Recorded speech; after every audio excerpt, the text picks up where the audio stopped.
Welcome back to the Chaos Ball Podcast. This is episode 130. And if you haven't read the title, WBC is over. Our beloved Eduard Bazardo is a WBC champion. Also, Jonathan Diaz still technically with the team as a non-roster invite, perpetually in Tacoma, ready to make a spot start, also on Team Venezuela. But really, Eduard Bazardo is the man we're focusing on. And the Seattle Mariners just unveiled that their fun, new ballpark food of the year, and they have ferry boats holding what looks like, chicken tenders, garlic fries, so you can take home as a souvenir. The ferry boats float. I think Eduard Bazardo winning the WBC, and then the ferry boat snack bucket tray. I don't know what to call it, but those two things, 1A and 1B, in my mind, of important Mariners news in the past week. I don't actually know what the title of this one is going to be. I just know it's going to involve Eduard Bazardo in some capacity. But really, what a tournament that was. Venezuela takes home the title against the U.S. in quite the game, 3-2, similar to the United States semifinal game as well, versus our neighbors to the north, which was also a fairly low-scoring affair, 5-3. I cannot believe how bad the offense was most of the tournament for the United States. I think this is undoubtedly a failure for Team USA. They wanted to win this. They were very serious about winning this as well. But I do want to talk about the tournament for most of this pod. I'll talk about a couple things in Mariners camp back in Arizona that have been going on. But frankly, all of us in the baseball world, I feel like, have been solely focused on WBC because it was just a fantastic tournament. I will say I've released a podcast before the tournament really began, the Chaos Ball Optimism Hour, where I was taking a moment to be optimistic about the Mariners' current future for 2026 and beyond in the context of the AL West. I just dropped my pen on my keyboard if you heard that. And I was also optimistic about the WBC. The Mariners had so many guys just involved, either as the main guy for their country or just complimentary. Michael Arroyo was in this tournament, it wasn't just Major League ball players. And this, I'm not going to say it couldn't have been a worse tournament as a Mariners fan looking to watch our guys in a tournament, ideally walking away from it with no potential clubhouse drama to bring back to Arizona. Obviously that didn't pan out, but there were no injuries. We didn't have an Edwin Diaz situation on our hands. Miles Mastrobuoni got hurt. Doesn't seem like a huge injury, and respectfully to him, he was not penciled in for on the opening day Major League roster. So, not really counting that as a catastrophic injury for the team. But we entered it with such optimism, and we exited with, good Lord, what happened? Why? All the big Mariners names didn't really do much at all in the tournament. Julio wasn't very good. Cal was frankly awful. Randy wasn't very good. Naylor wasn't great. Who else? Michael Arroyo. Gabe Spire gave up a couple taters. Who else? I can't even remember who else is in this tournament because they're all pretty forgettable performances. Except for Eduard Bazardo, had a rocky first couple of appearances, but was flawless in the semifinal and the final on back-to-back days, which he is quite used to pitching in, thankfully, to Dan Wilson last year really got him used to pitching high stakes back-to-backs like that. So that was no sweat for our man there. He was definitely the highlight. But yeah, Cal didn't even make an appearance in the last game, which I think is genuinely malpractice from Mark DeRosa. We obviously had, the elephant in the room I haven't addressed yet. It's the handshake drama between Cal and Randy, which Naylor didn't add to the fire. I feel like he was trying to lighten it a bit, and did, because he's kind of a funny guy. It doesn't seem incredibly, aloof might be the wrong word for how he feels about drama like that, but yeah, it feels like he was just making a joke. The handshake thing is stupid. It's really dumb. It was, wow, what a terrible few days there. Cal denies Randy a handshake in their game versus Mexico. I'm sure you are all familiar with what has gone down with this. Randy makes some fiery comments to the media after the game about Cal and talking to his parents and how he loves his parents, but also Cal could shove it up his ass and fuck off. Sure. Everyone was like, is he kidding? It's a little hard to tell with Randy. He was serious, but you could convince me it was sarcasm. But then the next couple of days went by. Cal made some comments like, Randy's my guy, there's no ill will. Randy then declined to make... He reposted other Latin American teams hugging and handshaking on the bases, which people thought was just a shot at Cal and Team USA, which it probably was. And then Randy gets back to Mariners camp. Randy, the next day for media, I think on the field before their final game in the tournament, doesn't make any comments to the media, which he could have totally, I guess, squashed it at that point. It lingers on. Randy gets back to Mariners camp. It makes a statement, is focused on Mariners baseball in the regular season, doesn't directly apologize to Cal. All of this going on, it's everyone was wow, Cal's being a dickhead here. Then the next day it comes out, Cal and Team USA, Cal was yeah, there was reporting that they told teams to not try to shake their hand. Cal didn't want Randy to ask him because Cal and the team had decided they were going to be really serious boys in this tournament and focus on winning and be very serious. And not shake their teammates' hands or show affection to their teammates and friends from other countries, which, okay. Randy didn't help it with his comments to the media and his posts on Instagram, throwing shade a little bit. Randy stoked the flames a little bit. Not surprised at Randy. If there was anyone on the team who I would put money on posting a wide receiver during a tumultuous time in their baseballing life, it would be Randy.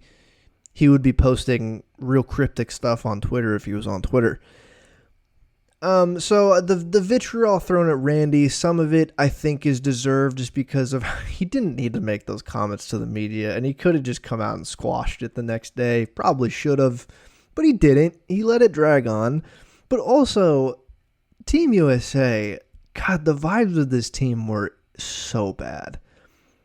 Randy still, knowingly that Cal and the team didn't want him to try to shake his hand, still did it, which, yeah, again, people can be angry about that. But not wanting your teammate to shake your hand is so stupid. It is so dumb. It is, I get people are mad at Randy because he was told not to. But can you also please be angry at Team USA for enacting this ridiculously stupid rule? This is ultimately a tournament where everyone wants to win. But it's also an exhibition, and you can shake Randy Rosarena's hand, your teammate, and then immediately go back to catching and focusing on the baseball. You don't have to be laughing with him every pitch behind the plate and stuff like that. You can be very serious and still show appreciation and love for your guys, which was shown by Venezuela, who ended up winning this whole tournament. So that whole handshake thing was ridiculously dumb. And I think it's going to blow over. I mean, my whole stance on this was kind of a nothing to begin with. I feel like Randy was probably a little miffed by this more than I had assessed initially. But I was holding the line pretty much this entire past week and a half that if this bleeds over into the regular season and we get reporting of a rift in the clubhouse between Randy and Cal, then I will care about it. I don't think that's really going to happen. These guys are professionals. I think it's all going to be fine. A lot of people came out of the woodwork on the Mariners internet. And I'll say the vast majority of people, I'm sure, are very rational about this. We're like, yeah, Randy, why'd you do that? Also, Cal, come on, buddy, lighten up. But then there's a subset of fans who use this as like a, no, we need to release Randy or trade him right now. This guy sucks. I don't care for those people. I think some people will actually hate him for reasons not unknown. I think some people, absolutely, there's a little bit of a racist undertone with how they have directed their comments toward him. Some people, yeah, they just don't like how he plays. He was pretty awful down the stretch of the season last year, so recency bias. Not great thoughts about him is in your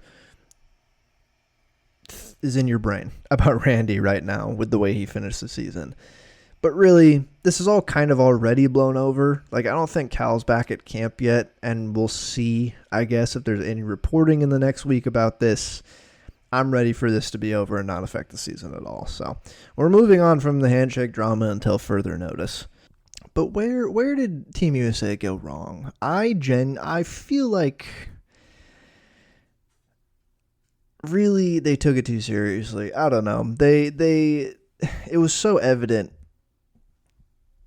looking around at this tournament, seeing all the little gimmicks teams would do, just seeing how much fun other teams were having, and Team USA was just like, no, we're going to be really serious about this. And they didn't even win. It would have been one thing if they backed it up and they went on and crushed and won.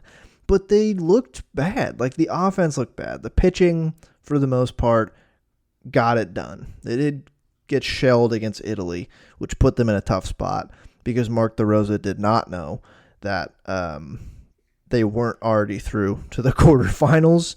Really showed his ass a little bit in this tournament. Kind of a buffoon, putting his foot in his mouth multiple times on television, which is funny because his job is literally to talk on television. Where they went wrong in just the whole team, I think, took it too seriously, and you could tell. I feel like that really contributed to their lack of offense, because I genuinely think they needed to just loosen up a bit. Like, they were just so tightly wound, and they felt like they put so much pressure on themselves. There was going to always be pressure on them going into this tournament. This was lauded as the best team they've ever assembled, and it genuinely was. The collection of talent on that team was disgusting. And that's why it's crazy the lineup underperformed as much as they did. But they just felt like they needed to loosen up at the plate, have a little bit more fun, and not look so we have to do this, we have to win. Obviously, the team also, just outside of the actual game on the field, leaned into very much the kind of jingoistic military aspect of American culture, which a lot of people, including myself, did not care for, considering that this is a baseball tournament. And that was adding to the kind of edge and seriousness of the team compared to every other team in this tournament. If I'm going to be honest with you, I wasn't really rooting for Team USA this entire time. I don't feel an allegiance to Team USA baseball, despite being a citizen of this country, just because my allegiance is to the Seattle Mariners, and then otherwise, I just enjoy baseball generally.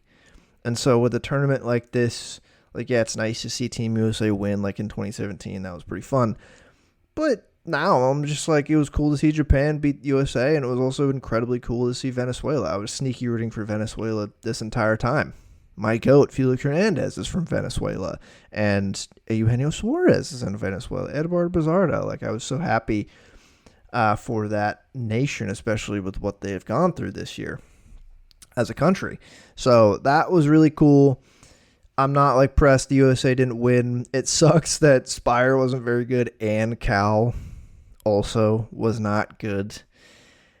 I think, like I said earlier, him not seeing the field in the final is preposterous. There was a moment there, I don't have the game up in front of me, and I think it was in the 7th, when Angel Zerpa came out of the game for a right-handed pitcher, I'm forgetting the name of, who was on the Oryx Buffaloes, then Will Smith was up to bat. And the entire reason why Will Smith was starting this game was because Erod was on the mound, who's a lefty, despite Cal Raleigh being pretty damn good from both sides of the plate. Now, I understand it. Fine, start Will Smith. Go with a full lefty-righty matchup.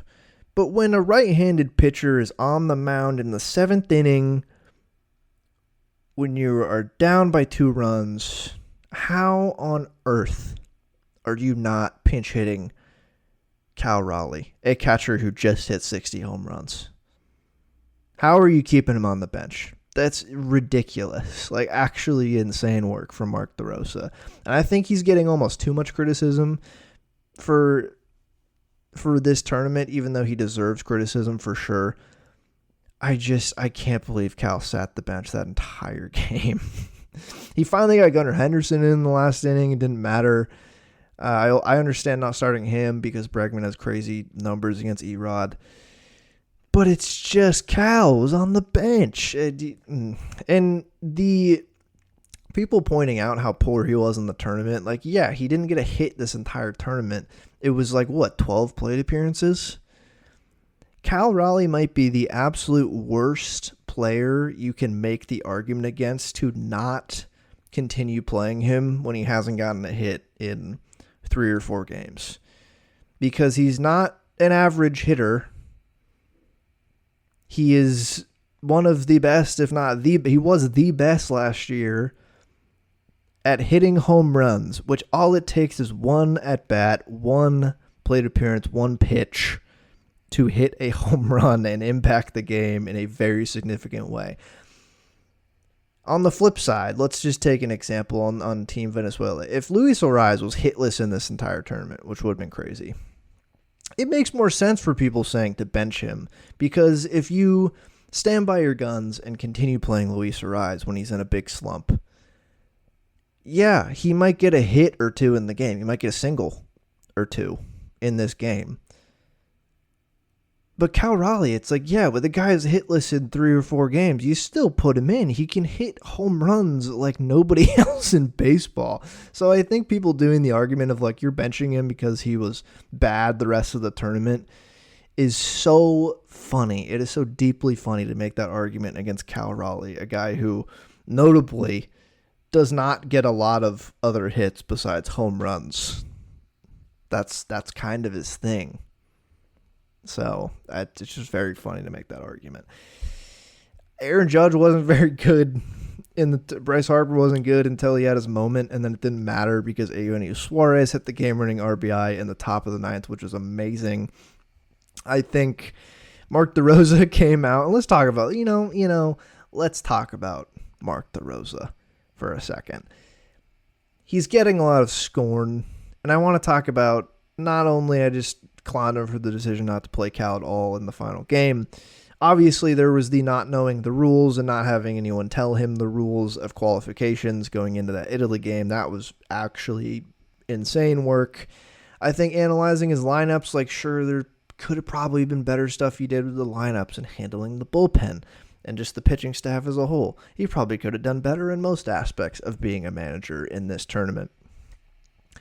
I think the one that was really funny after this final is the Mason Miller usage, because he had pitched in the semifinal, but USA had a day in between to rest, so it wouldn't have been a back-to-back. Mark DeRosa said he was honoring the Padres' wishes, and he was not supposed to come in to a game unless it was a save situation, which, sure, for one, you don't necessarily have, this is like, he's there. You don't have to honor the Padres. You could honor the Padres and make that choice, which is what he did. But you look on the flip side in Venezuela, and Omar Lopez, the manager of Venezuela, got a few calls from teams saying, hey, can you not use their guys? You used them yesterday. What did he do? He used all of them. He used all of the guys he used in the day before, and they won the damn game. And then also, the save situation thing for Mason Miller. USA was the home team. So after the 8th inning, when they're tied and not winning the game, the top of the 9th, the top of the 10th, what have you, is a save situation, in my opinion, in a tournament like this when you're tied and you're the home team. They cannot possibly take the lead and have Mason Miller come in the next inning, because if they took the lead in the bottom of an inning, they win the game. So even in the playoffs, I think a tie game in the top of the 9th, when you're pitching, that's effectively a save situation, because you want to keep the game tied so that you can win it in the bottom half. So that logic too is a little flawed for me. Because since they're the home team, effectively, if Mark DeRosa was after the 8th inning, if they were tied or losing, Mason Miller's never getting in that game then. I guess unless it got real dire at the end. It's just so funny. And I do think he's getting more hate than he should. Again, he should be getting a little bit of hate. But for one, this is a very unique, challenging tournament to manage in. Like, one game playoffs in baseball, really difficult to navigate through. And then also you have all these teams who are like, you want to play every guy, because if every team sends players to the tournament, they want them to play a little bit because they're losing spring training reps going to the tournament. So you have to manage that. You have to manage carefully pitcher workloads so you don't destroy them necessarily in the early parts of the tournament, so you can have enough guys at the back of the tournament and try to honor teams' wishes as best you can, sure. Number 2 is, no matter what lineup Mark DeRosa puts out there, it really doesn't matter who is on the field and the order in which those guys are situated 1 through 9. The collection of talent on the field for Team USA was so insane. Like, Mark DeRosa, it did not matter what he did. They should have scored more runs than that. Mark DeRosa is not picking up the bat and trying to hit for Team USA. It is not his fault that his team offensively looked like the 2019 Mariners. Dare I say it? Like, it's not his fault. All of this is not his fault. Safe to say, though, he's not going to be the manager the next time the WBC rolls around. I can pretty confidently say that. Maybe hire a manager who has managerial experience next time. I think that is probably the direction they should go in, because they can't continue Mark DeRosa. It was so funny. Like, Dusty Baker was available. He was managing Nicaragua. I feel like Dusty Baker would have done at least as good a job as Mark DeRosa. Probably a better job, if I had to guess. It's crazy to me that they hired him again. And it didn't work out. But again, ultimately, it's like he's not up there with a man with a runner on base when his name is Aaron Judge in the late innings of that game and has a very uncompetitive at bat and grounds out to third base. So that's where I'm at on Mark DeRosa. Definitely deserves criticism. Not all the criticism. I think we should throw tomatoes at the players as well, because no position player was particularly amazing in this tournament. Like, Gunnar Henderson, I feel like, was probably the standout. Bobby Witt's defense was great. But yeah, I think this was an awesome tournament regardless. Even the Mariners guys not really performing well. Still really fun. And I mean, Julio robbed an Aaron Judge home run, I guess. That's something. That was cool. But we can celebrate this title for Eduard Bazardo, and what a moment for Eugenio Suarez with the game-winning RBI double in the top of the ninth. That was electric, and you don't have to be a former fan of Eugenio Suarez to appreciate what he does for the game of baseball and appreciate that moment for him personally and his country. So that was really cool. What else is going on? WBC aside, what's happening? We do have a few injuries from Mariners camp from Peoria that are of note. I think you've all probably familiar with both of them at this point. Bryce Miller, this is unrelated to his elbow and the loose guys, the loose bodies and chips in his elbow that are grooving in there. Not related at all to that, which is pretty funny. It's his oblique. Sounds like he threw a bullpen with no limitations yesterday, which is good, but I think there's still, I don't know if doubt, I don't know. There's still questions on if he's going to be ready on opening day, which means if he is not ready on opening day, I think Emerson Hancock, for better or for worse, has earned the right to get one more shot. I don't really care for it. He's been throwing really hard in spring training. I will say that. As much as, it's spring training, man. I will never get too excited about anything in spring training, but he's been throwing hard. He's looked fine in spring, but I think this means we get some Emerson Hancock. I'm not going to talk myself into him at all. If he's good, that would be great. If he's not, that's what I expect. But I think if this all but cements Cooper Criswell for sure will be in the bullpen too as the long man. I think that's guaranteed no matter what. But I think what we could see in April if Bryce is out for an extended period, let's say he misses all of April, just so they're conservative and they can try to get him from May until ideally early November if needed. We will be seeing probably a lot of Emerson Hancock and Cooper Criswell like piggybacking him. So I don't know how deep they'd want Emerson Hancock working in starts. Maybe how I would handle it in a perfect world outside of our human one and like out of the park baseball in a simulation. I would probably have Emerson Hancock go 2 times through the order and then throw in Cooper Criswell in there for 3 innings and then hand it off to the rest of the pen for the rest of the game, depending on how it's going. I feel like that might be the best way to handle this, but maybe they'll just treat Emerson Hancock like any other starter and let him cook if he can cook. So I think that's what we're going to be seeing. I hope not, but I don't know. I'm skeptical now. Obliques are so tricky.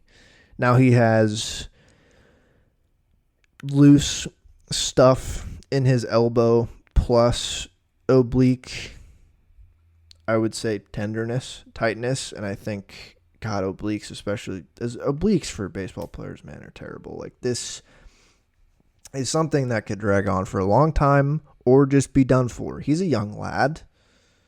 I'd be more worried if it was Luis Castillo with an oblique because he's a little bit older. But we'll monitor the Bryce Miller situation. I think as long as that is kind of the only casualty to the pitching staff going into the opening day, I'm okay with that. I think Emerson Hancock as your 5th starter on opening day is kind of how a lot of other teams exist. Like Bryce Miller as your 5 is just not a very typical, or even Luis Castillo, if you think he's the 5th best starter on this team right now, you're still in pretty damn good shape if that's the case. And then the other injury, which was recent, J.P. Crawford has been battling some shoulder fatigue in his throwing shoulder. He just got cleared medically. There's nothing going on in there structurally. I think it's just being an older baseball player and throwing a lot in your life will hurt your shoulder eventually, which is, it's crazy. He got an MRI, got a shot, got a cortisol injection.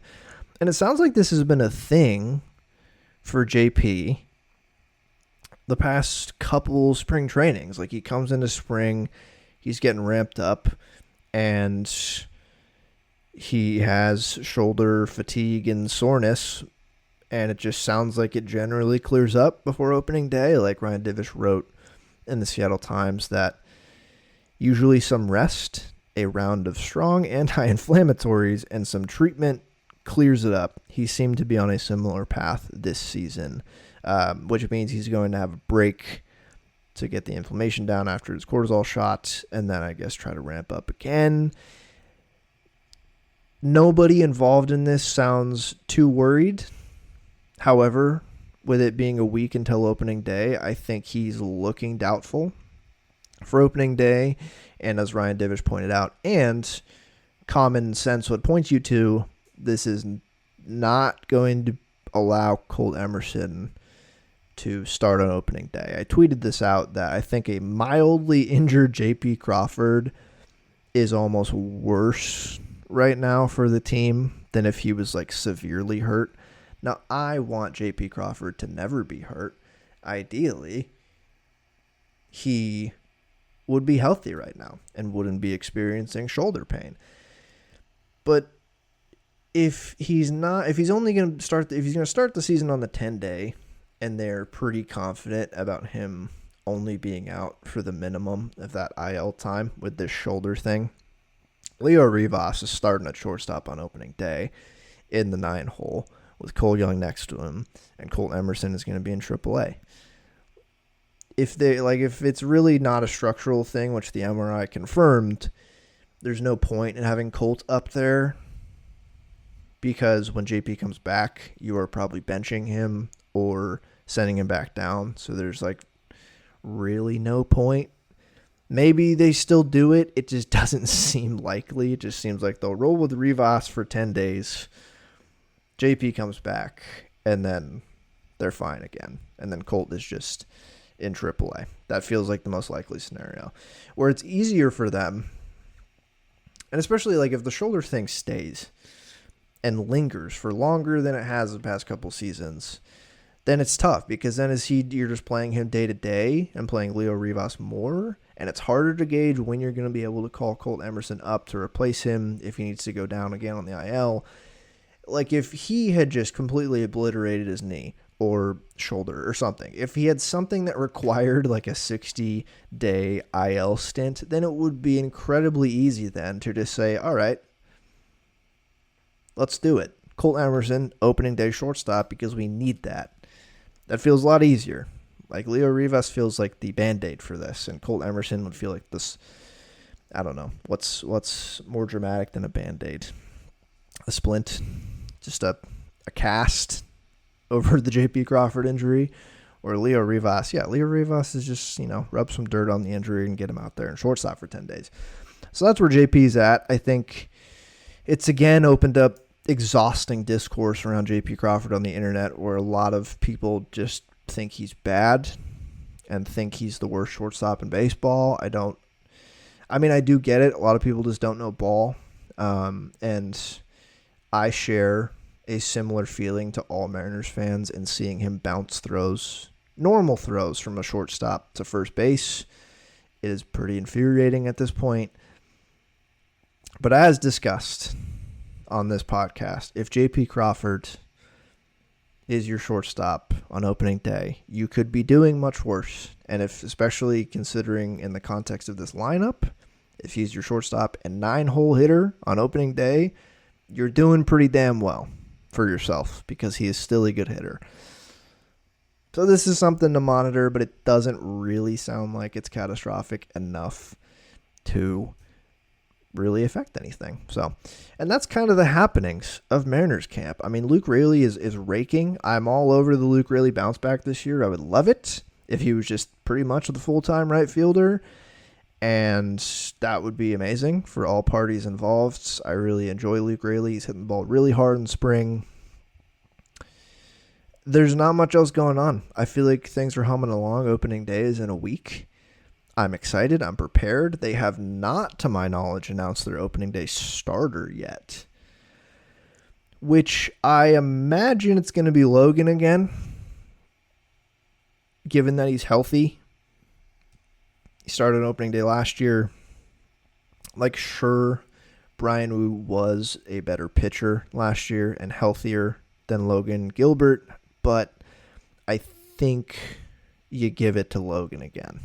And I don't think anyone would be mad about that. So that's what I'm expecting. But otherwise, I'm going to call this here and have this be a little short and sweet episode, because I just wanted a little WBC recap, Mariners injury news. Otherwise, humming along to opening day. Excited. May drop another one right before opening day, just getting some final takes off before the season. But I hope all of you Have a great rest of your week leading up to opening day. Hope you're all filling out some brackets for March Madness and putting Gonzaga in your Elite Eight. But thanks for listening. As always, I will leave you with a Go Mariners and a Viva Venezuela, and long live Eduard Bazardo as well. Goodbye.